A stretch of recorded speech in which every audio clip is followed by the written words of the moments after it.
All right, let's go ahead and get started. I think we've got a quorum. We may have some other folks joining us. Um, Good afternoon. My name is Clay Parnell with Parker Avery Group, and welcome. We have allocated 45 minutes for this session. We want to allow time for questions as well. You should have access to post questions over on the side. We'll address them either as we go through or towards the end, time permitting. Also, we'll provide a link of the recording of the webinar after we're wrapped up as well. Finally, we probably all know, probably all of us have been on a lot of webinars over the last few weeks.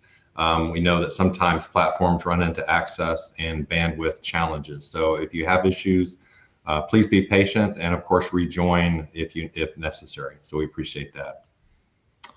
All right, from an introduction standpoint for the webinar, first, thank you for attending. We know that although most of us are working from home, there are a lot of competing activities and other webinars. Everybody's been busy doing things and of course dealing with working from home challenges. So we appreciate your interest and your time. This series is covering some important topics, but it goes without saying we recognize and we're supportive of our healthcare and first responder professionals working across the country tirelessly, as well as our essential retail colleagues working hard to keep grocery, pharmacy, and other important shelves stocked and flowing. Let's all keep them in our thoughts and continuing to do everything we can to make their lives easier. Personally, I don't think I've left my house or my neighborhood since last Saturday, so I just try not to think about it. We're here to help, and we want to emphasize that. This series is about helping our clients and our retail friends in the industry. We'll be sharing our pragmatic and some meaningful thoughts and perspectives, but this is surely not a commercial for Parker Avery Group services. For most or all of us, I think this is the transformation of at least a generation or even our lifetime. So we're in this together. So again, thank you for your participation. The webinar series, all of this from a Parker Avery standpoint came together over the last few weeks. Within our Restructuring Retail series, as we're calling it, we have 4 sessions, starting today with a focus on inventory and supply chain. We all recognize the distortion in our industry right now in different ways. We've got essential retailers that are trying to keep up with demand and control the flow of consumers in the stores. Other retailers, of course, are mostly closed and maybe managing to ship and support e-commerce and other omni operations, but that's about it. While many of the topics or suggestions we're going to talk about are applicable to all retail sectors, our emphasis, particularly in today's session, is really going to be focused on those non-essential retailers that have been closed and that need to plan to restart. Next week, we're going to work on the organizational and transformational management challenges, followed by beginning the journey with an appropriate plan, and finally delving into predicting the future.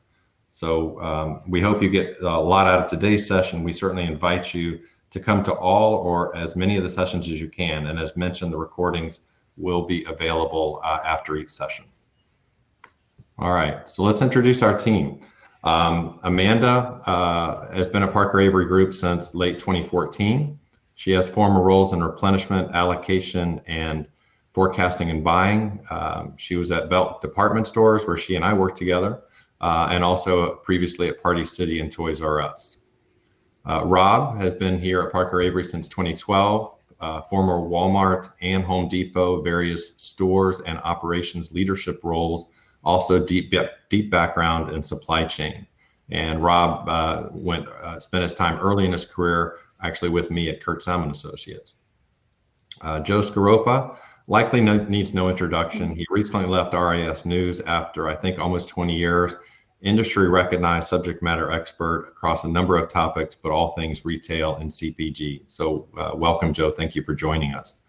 And then finally, I've been at Parker Avery Group since the middle of 2014.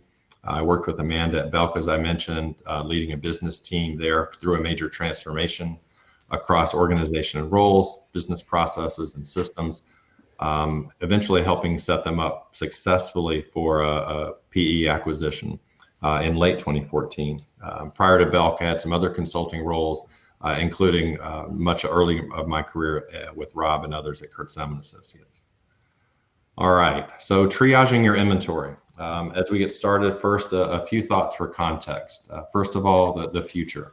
You know, there's a lot of talk right now about when the shelter-in-place orders will be lifted and when the economy will reopen. We're not going to try today to guess exactly when this will happen. Next slide, please. We're not able to ensure when day one is. We don't know what the initial consumer demand is going to look like, or what the shopping environment of the future will hold. But we do know this. Look, we're going to leave our homes again. We're going to come out behind our computers and our webcams, although not permanently. I think work from home is at a certain level is here to stay. But we're all going to be shopping again. We're going to be back in the stores. We're going to be back in the malls. Consumers are going to be back. And we as an industry need to be prepared. So that's really what today and the next few sessions are about. So I'm going to hand it off to Joe. Joe's going to touch on some of the context around what the last month has showed us and what we think is going to be happening in the near future. Okay, thanks a lot, Clay. And I'm really glad to be joining the Parker Avery team for this series of webinars. And I've been on a lot of recently. I've watched a lot of webinars recently, and I've really found they're really worthwhile during the special time during our coronavirus lockdown. And one of the things that I really liked about this webinar series that Clay has mentioned is that this is very focused on practical recommendations, on pro tips about how you can manage through this unusual time we're going through. And, you know, we may be in an economic crisis, and certainly you can see where we are in that store closure timeline, in our pandemic timeline here on the screen. But, you know, as Clay pointed out, retail is not actually shut down. You know, non-essential stores are closed. But of course, there's e-commerce, and there's omni-channel, there's BOPIS. Of course, there's the other side too, the essential retailers, let's call them the haves, you know. They're actually growing, and they're doing gangbusters business in certain categories. So, you know, grocery, beverage, health and wellness, and garden, and not surprisingly, toys and games for home. The have-nots, on the other hand, are experiencing big dives in their business performance, and not surprisingly, most segments of clothing, furniture, home furnishings, sporting goods, especially team sporting goods and things like that. And interestingly, some of the stores that are doing well, like Walmart, Target, and Costco, you know, the mass merchants, they're not doing well across the board. They're doing gangbusters in the segments that are essential, and of course their product categories that are not essential are taking a dive. So we have a real mixed bag. Now, the news reports are speculating that there will be a phased reopening of the economy. We don't know how that's going to take shape. We can speculate, probably with some safety, that stay-at-home orders will start to be lifted somewhere around the end of April, and somewhere in early May, or May for sure, select stores will begin to open in targeted geographies. And they'll probably be where there's low risk of spreading the virus. Now, the reason we're focusing on inventory today is that inventory is the largest asset on a retailer's balance sheet. And unlike wine, unfortunately, it does not get better with age. Now, in fact, the moment you take possession of inventory, the inventory begins to lose value. So that's why we started our focus in this webinar series there. We are going to also cover things like the restarting process, what retailers need to do and plan for when they restart their inventory pipeline. We also want to talk about the do's and don'ts and immediate changes recommended in the big three interrelated areas of inventory, which include the supply chain, merchandising functions, and store operations. And in the most detailed part of the webinar, we're going to drill into the 3 levels of inventory triage that will provide a playbook to take it from critical care, retail from critical care, inventory from critical care, all the way to inventory. So with that introduction, let's turn this over to Amanda. And Amanda, please help us understand what to do in the immediate retail business model and how the changes may take place there. So take it away, Amanda. Absolutely. Thanks, Joe. And thanks, everyone, for attending our webinar today. we're excited to bring this to you. One thing we wanted to really start off with is in the past week, Parker Avery team put out a survey. So thank you. I'm sure there's a few people on this webinar that participated, so thank you very much for your participation and your answers. It really gave us a lot of good insights. Some of it was, I would say, new, just to kind of understand where everyone was, because everyone's on a different curve. The other part of it really just started to confirm and really solidify some of the things that we've been talking about internally as a team. And a lot of it was around inventory. So this was one of the questions that got posed on the survey, and we really asked our network, what are some of the immediate business model changes that you're making today? And some of the things that you see taking over in the future. So as you can see, a lot of you answered around things that would pertain to inventory and inventory execution. So supply chain distribution obviously is right out of the gate as one of the top ones, as well as allocation, replenishment, and store operations. So it's managing the inventory as it's coming in, and then what do you do with it once it's here? And obviously, product development and sourcing made an entry into the fold as well. So we're really going to talk about this today. We have a few different perspectives on it, as Joe alluded to, from a critical care point of view, and as we move through the triage steps. But I think a lot of what you'll see as we talk through this are many of these capabilities are foundational or have some aspect of foundational, and really enabling flexibility as we move through these will be good for some and continue to enable them. Others will have extreme challenges. So we're going to talk through those today. And with that, I'll hand it over to Rob to talk to our next piece of the survey. Rob, you're on mute.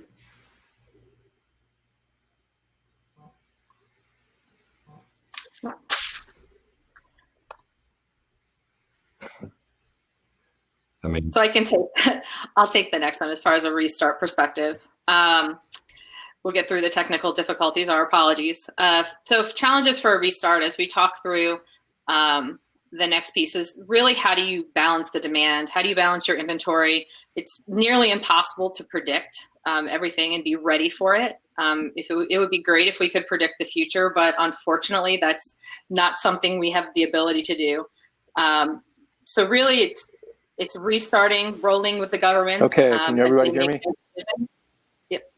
And their situations. Yep, Rob, I'll let you take it. We were just talking through some of the restart.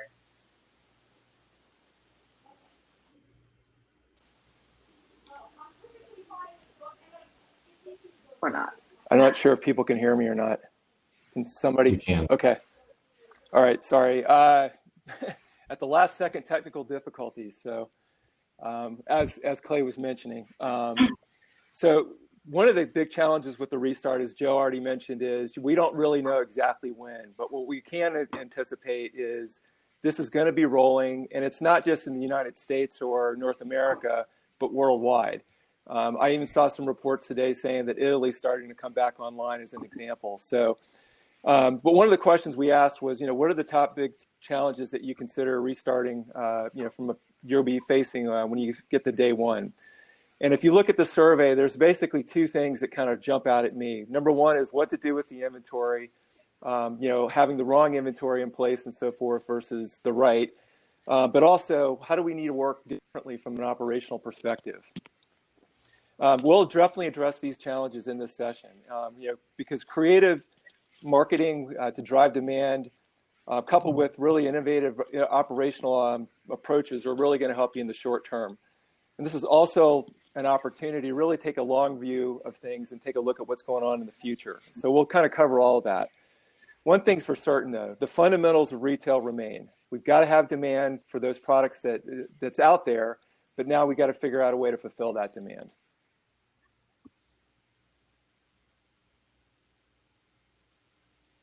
Okay, thanks, Rob. Let's jump to our next section, taking a deep dive into practical recommendations designed to provide retailers with a playbook that they can use to move forward, from the critical intensive care stage that we're probably in today, all the way through, intermediate steps, and then what we need to do when we emerge as the lockdown slowly opens up. And that, we're thinking of as a recovery phase when the economy is fully opened. I do want to emphasize that we are looking for your feedback and your questions. Our platform allows for you to answer those questions, to ask those questions of us. So please take advantage of that. We're looking forward to that. And I'm starting to see those questions come in now, which is good. But let's jump over to Amanda now and talk about these 3 phases of triage. Absolutely. Thanks, Joe. So as we've alluded to, we're really going to take you through the 3 levels. The critical level, things you need to address right now, things that are urgent. We're calling it what's in flight, what's the next pieces, and then really through recovery of how do you think about what's next and what can that look like. So we'll take you through each pieces of these. We're going to take you through both the merchandising and the operational pieces. And we do, like Joe said, we do encourage questions that we can address as we move through. So let's talk about triage level 1, critical state. This is really all about, turning off the bleeding. And we want to address a couple of things through here. So let's talk about customers and associates. They are your lifeblood. They're part of your decision-making process. They should also be taken into account as you make decisions as part of this. So this is really where you're going to have the piece of loyalty and trust. This is not about profitability. This is about making sure that your associates are there for you when things do reopen. This is about making sure your customers know that you do care about them and you're there to support them. So as we talk about inventory and how you move through the current, what you may have as a glut of seasonal inventory or even basic inventory as it continues to move through, depending on how many weeks of supply you tend to carry. Let's talk about how everyone that's impacted on those really needs to take hold. Things that people may not think about. You're going to, from a merchandising perspective, you need to think about how you flow your receipts differently. Stores aren't going to be able to take and maintain safety measures with the same flow of inventory that you may have been participating in pre-COVID. So how do you start to either flow those more frequently, flow less of them so that they're able to actually move through that? So there's limited people in the stock rooms. I know Rob's going to touch on that a little bit. How do you continue to get rid of the inventory that is, as Joe alluded to, is aging and not well? So some of these things, you have to think out of the box. Everyone, I'm sure, immediately is like, oh my gosh, I have to mark it down. What's that going to mean to my profitability? There's other options, right? So think out of the box, things like donations. How do you support your community? At the same time, alleviating some of that pressure within your store base. That doesn't necessarily mean you need to move it, but how do you take care of that community in certain places? It also is not an all or nothing approach. Some of the areas where you may have stores are harder hit, so you need to think about how you continue to move through that and how to address it in different ways. Amanda, let me jump in here quickly. We have an interesting question from one of our listeners and it sort of relates to what you're talking about, evaluating your inventory. And it's pointing out that, we never used to think in terms of essential and non-essential inventory.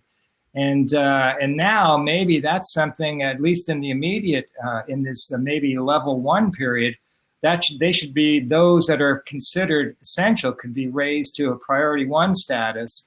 And how you're adjusting that could be one way for you to prioritize certain SKUs and certain categories. Yeah, absolutely. I think this is going to, and we're going to talk about this all the way. You're probably going to hear a theme throughout the webinar of flexibility and what that could possibly mean. I think what we've seen is it's going to go a couple of ways. One is I think there's definitely the essentials are obviously out of the gate, and then what we'll call basic inventory, right? But the other piece that we have to watch is people have been locked up for a while. they're going to want some new things. They're going to want to feel different. I mean, we're seeing that with the beauty industry, right? Things that may have been on the slower end at a CVS or a Target as far as the velocity in which they fly off the shelves, hair care, that kind of thing.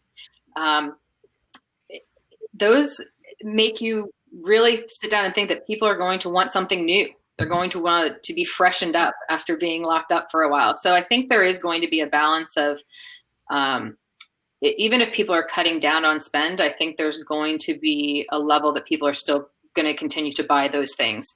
And I think that, just being able to be flexible, maybe, and we'll talk about it a little bit. I don't want to jump too far ahead as far as buying smaller, but I still think there's going to be a market for that. Yeah, I was just going to jump in. There's a balance, as Amanda alluded to. There's obviously the macroeconomic trends where people are just worried about the economy and their spend level. That's going to be there. There's the concept of people being cooped up and wanting to get out there and shop. And then as a retailer, again, going back to the flexibility theme, there's how much am I willing to mark this down for, and therefore impacting the money I'm making. Or if it's a basic item, do I have the flexibility to actually pack it back up and pull it out next year? So there's going to be the decisions that are impacting the inventory I've got, and the decisions that are also impacting, what I'm going to put in my next buy. Yeah, and I think, there's a couple of questions that are coming across kind of to that point, Clay, and I think around seasonal merchandise and jumping across. So one of the next pieces that we wanted to talk about were, how do you make some of the things that are already in your pipeline that are spring, say T-shirts and things like that, do you make them live longer? I think this is where retailers are going to have to get innovative. If you have a collection and you have a T-shirt and you have a cardigan coming in right behind it, can you market them together on the floor and have them live as a set instead of thinking about them as individual items? How do you think differently to make sure that you're not leapfrogging everything and that you don't have the same markdown liability all the way through? I think those are some very creative decisions that some retailers are going to have to make as they move through things.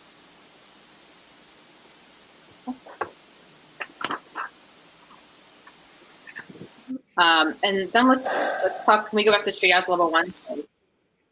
Let's talk about. I know, Rob, you want to talk about some of the real estate options and things that people may have in their playbook. I think he's going to. I think talking through using stores as DCs is definitely a key factor in how we look at some of those fulfillment options as we move forward. So I'm just going to restate that. Apparently, Rob's having trouble hearing Amanda. She can hear Joe and I for whatever reason. I can hear, so I'm.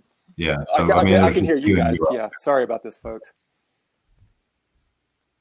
So Rob, Amanda's just queuing you up to talk about some of the supply chain and DC store impacts. Yeah, bottom line is that you've got inventory, and it's in the DCs, it's in the stores, and it's really upstream in the supply chain as well. And really, the way we've got to think about things is every single location in your network is a DC, especially once you've got the product received. So that's going to could require some changes in the way you actually operate. Now, if you've got some of the technology already in place with buy online, pick up in store, maybe you revert that to a buy online, pick up at curb, or even extend that to deliveries, or some of the various options that might exist. Obviously, if you can also ship from a store, that's a good thing as well. So essentially what you want to do is leverage that inventory wherever it is, assuming you've got some demand, and to be able to sell through some of that. That, of course, means some changes in the field resources. So if you completely shut your stores down, you're going to have to obviously call back some of those store resources to get them back in so they can actually perform these functions. And that could be a district level team versus a full-blown store team. Especially if you've got cluster districts, you can potentially move from store to store as opposed to having every store open, because obviously non-essentials become, the demand pattern is going to be a little less consistent across that. But one of the things you definitely do not want to do is be moving inventory around kind of without a lot of thought. So the idea is if you can keep inventory where it is and get it to your consumer in an efficient fashion directly from that location, you're going to be in a lot better shape. Obviously, in some cases, if you're going to reopen a store that's been completely dark, you may need to be working with your local authorities, or certainly maybe the mall your landlords and closed malls because of the fact that they're under lock and key at this point in time. So what I've seen as well is that these folks really want to get back out because their rents are going to be dependent on your long-term success. One last thing that I do want to mention about this is on the chart before, we had 2% of you guys worrying about inventory accuracy as being a challenge. And one of the key things here with inventory accuracy being a challenge is, in a distribution center, it typically isn't, but in stores, it gets a little bit goofy. If you've got a dark store, having that baseline is a very important thing. So you might want to consider going ahead and doing some quick physical inventories in those stores so that you can literally leverage buy online, pick up in store till its full extent.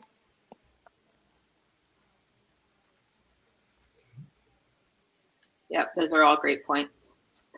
So I think we touched on this a little bit, but as we move into the triage and level 2, we really want to talk about evaluating your next assortments. What's in flight? What should you pull up? Certain areas of the country, sitting here in beautiful sunny Charlotte at 75 degrees, my friend in Madison, Wisconsin is getting snow. So really evaluate those assortments, evaluate the timing, see where you can shift some things around that are still in flight. Where does it make sense to move inventory? Not necessarily, like Rob said, not while it's in store and doing store transfers, but what are some things that you're still able to reallocate and touch and move those around the country to make sure that they're in the right spot so when things do open that they make sense. If you have things out there that are all store buys, how do you maybe curtail some of that back and flow things a little bit smaller?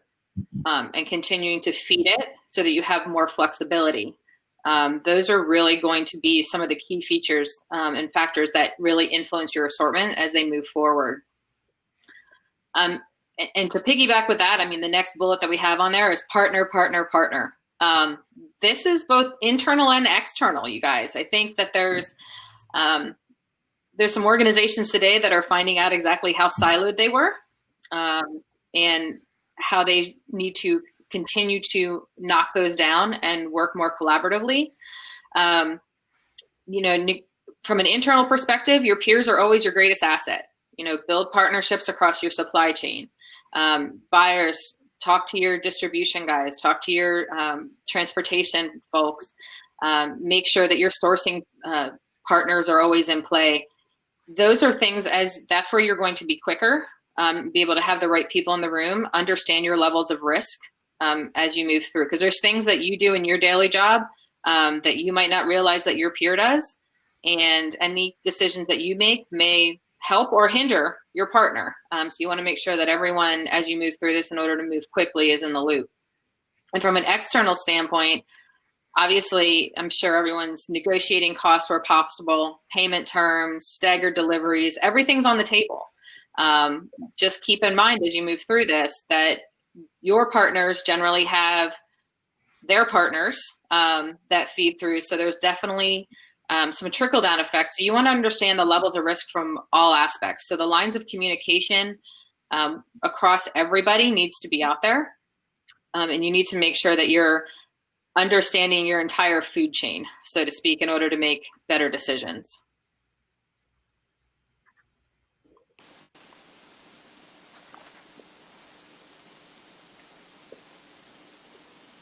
Tricia, can you go back one more, please? I think Rob was going to. Okay, Rob, thanks. can you still hear us? So the big name of the game here in level 2 is really increasing your visibility. As we look a little bit farther in the future with all those unknowns, the flexibility is going to be critical. And in order to be flexible, you've got to have visibility what's going on in your supply chain. That means the ability to get in to find out what's going on with your existing purchase orders that haven't left the factory yet, because you may need to redirect those. Or in the supply chain itself, really getting almost down to the container level with what's actually in a container to be able to figure out, is this product I need right now, or is this something I can defer?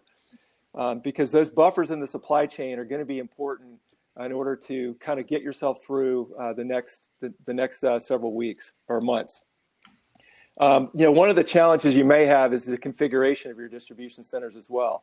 If you're configured as a flow-through facility, for instance, you don't have any kind of a buffer there. So in this case, this is where you're going to have to start looking at partnerships with some of your logistics partners to potentially move stuff into sidebar situations, into holding DCs and so forth, or maybe even demurrage, or potentially do a pack and hold for the non-essential products or the products that really don't need to move right now. Now, deep technology changes are certainly not really realistic at this point in time. So you're going to have to find creative ways to sort of leverage the technology you have right now, potentially reconfiguring some things and bringing some virtual things online from that perspective.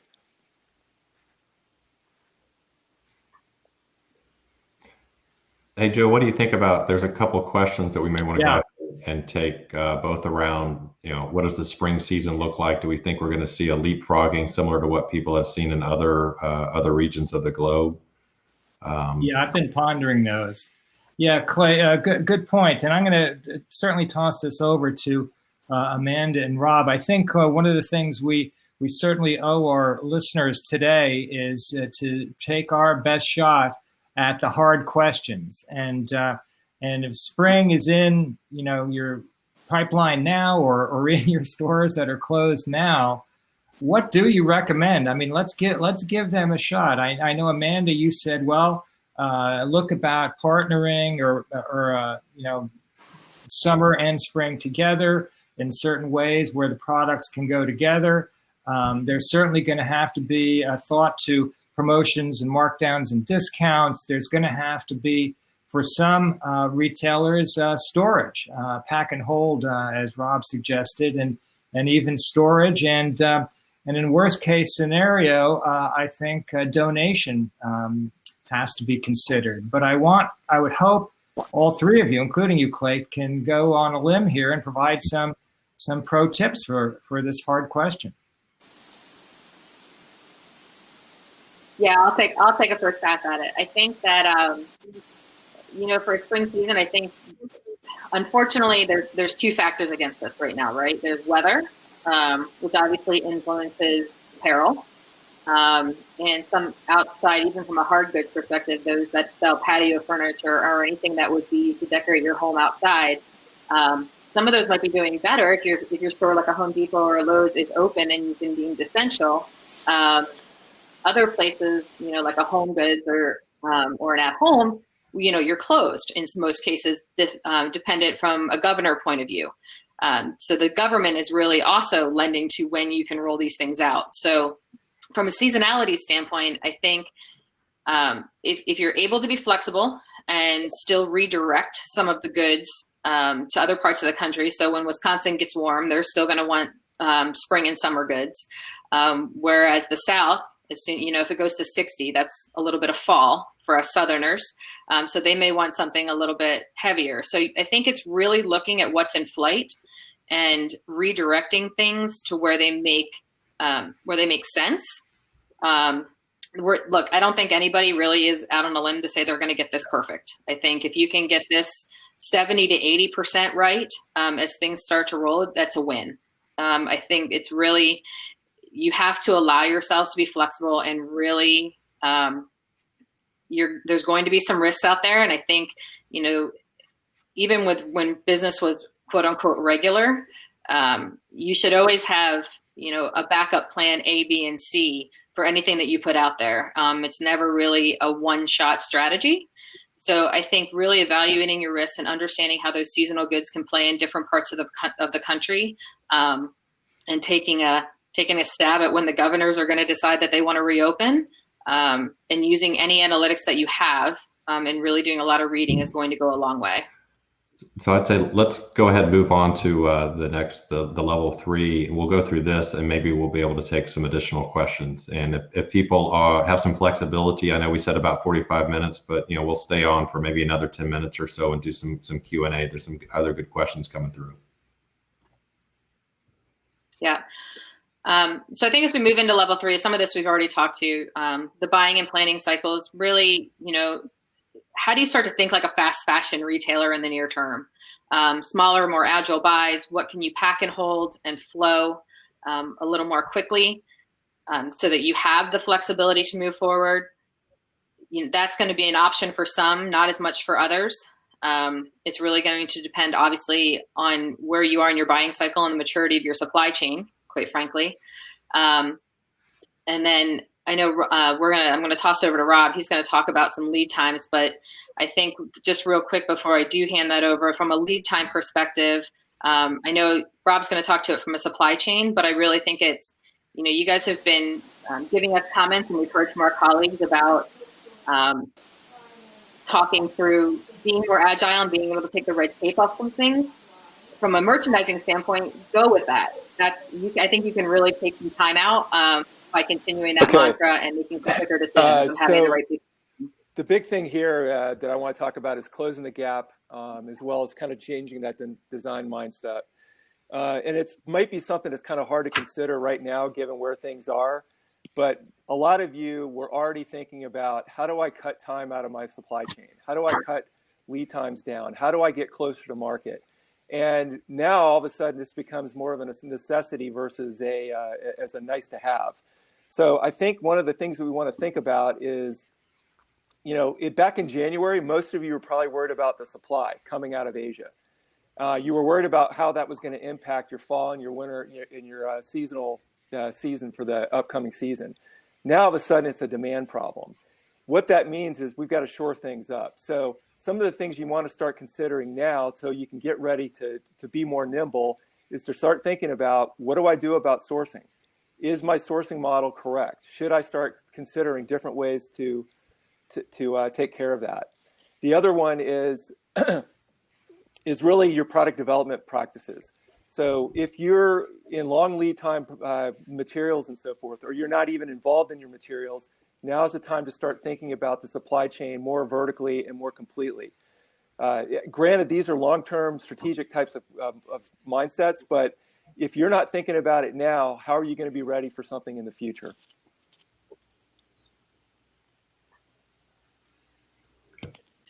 So I think that's right. I think as we talk about the future and we talk about your business roadmap and technology roadmap as you move forward, I think that's going to be important. I think many of you have probably likely discovered that you do well. I just told Rob to hold on it because you were still talking. He can't hear you. Oh, sorry. So likely you discovered things that you do well and things that you don't as a part of this. Really, when it comes to inventory, you've heard Rob and I continually speak about visibility and data. Those are obviously two key features as you move forward in your solutions to help you make better decisions. What does that mean? So likely some of you are discovering that that's easy, and some of you are discovering that that's not as easy. So really starting to reprioritize where you can. Remember, it's not all about technology and high spend. Look at your processes, see where you can talk amongst your organization, where you can streamline some things. Those may be the changes that you make first in the immediate until things kind of reprioritize and reevaluated. But it may help alleviate some of your pain in the short term. Yep.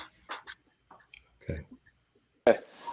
So no one saw this coming, right? I thought it was an isolated problem in China just a few months ago.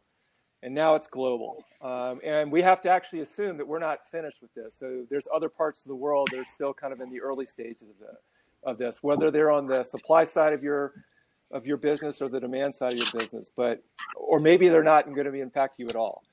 But the biggest unknown is we just don't know when we're going to get back to this normal, or what it will even look like. And we're quite sure it's going to come in waves, both internationally as well as in the countries in which we operate. But success is going to be essentially dictated by your ability to be flexible, both in planning and how you operate.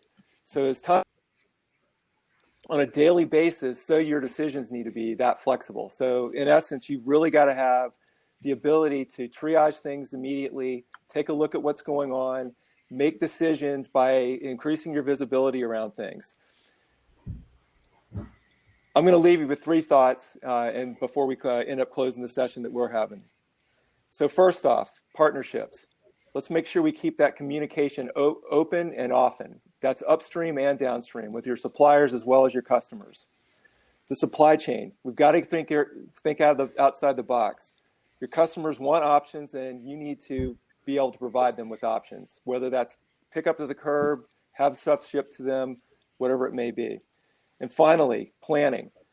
You need to control those buys. You need to basically stay fluid and nimble, and then accurate receipt flow is also going to be your holy grail. So getting the product flowing through your supply chain is going to be critical. It's really time to work on these foundational skill sets today.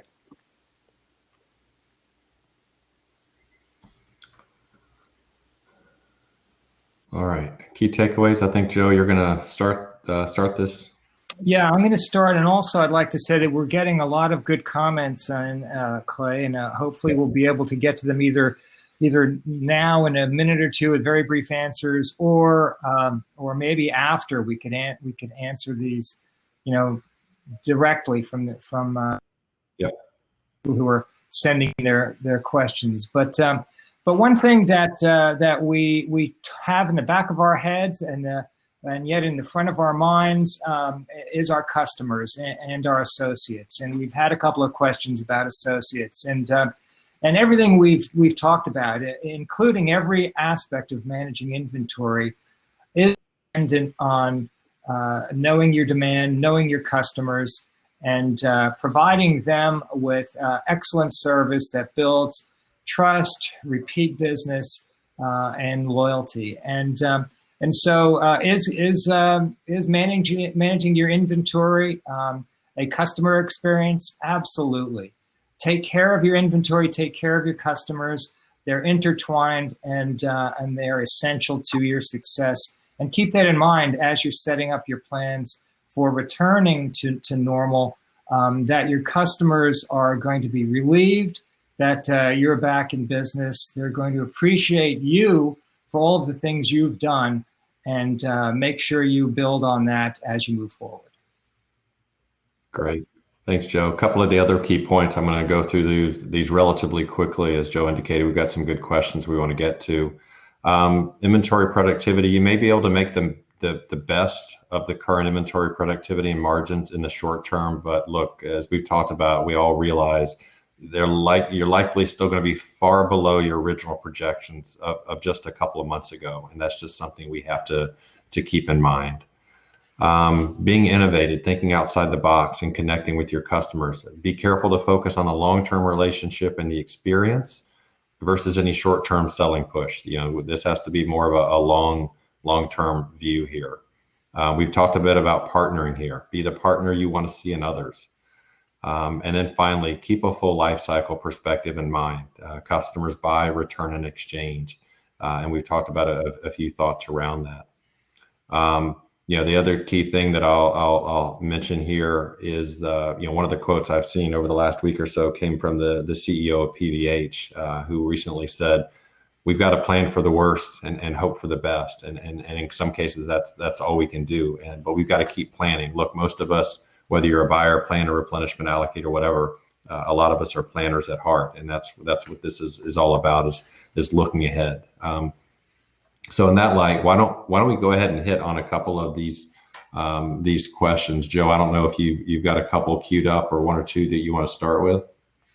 Yeah, let's look at a couple of them and combine them together as kind of a trending topic among our listeners. And one of them had to do with the effect of labor, of the people in your organization. And I do think there's a direct relationship between how we manage the labor force and how we manage inventory. For example, as we begin the open up of the economy and select places, select stores, do we actually have the labor in place to handle the supply chain movements that need to take place, the replenishment that needs to take place? Do we have the cycle count capability of store inventory and stock wherever it is? And if we're starting to sell, are we going to immediately be out of balance and distortion, as you said earlier, Clay, with meeting demand? And so, Amanda, why don't you give us an idea of how the people and also Rob, how the people and labor function plays into how inventory needs to be successfully managed? Rob, do you want to take that one with the people and labor? Rob, you want to go first? Yeah, sure. Thanks. Yeah, so I think part of that is the labor part of it in particular is a slow ramp up, a restart. So as I was saying in Triage 1, it's really a matter of you bring back, maybe it's a district team, kind of depends on what your districts look like with your stores. But if you bring back a district team, that district team can come in, you've got a dark store. So the good thing about that is you don't have customers picking over product. So as a result, they become a distribution center of sorts. So the idea in this is they come in, they're able to potentially work for a couple of hours a day, be very efficient in what they do, and then be able to handle any kind of outbound, if you will, whether it's shipping to a customer via a parcel carrier or a pickup at the curbside, if that's a possibility based on kind of the storefront that you're dealing with, or potentially even doing deliveries to those customers. And there's a lot of different creative ways that we can do this.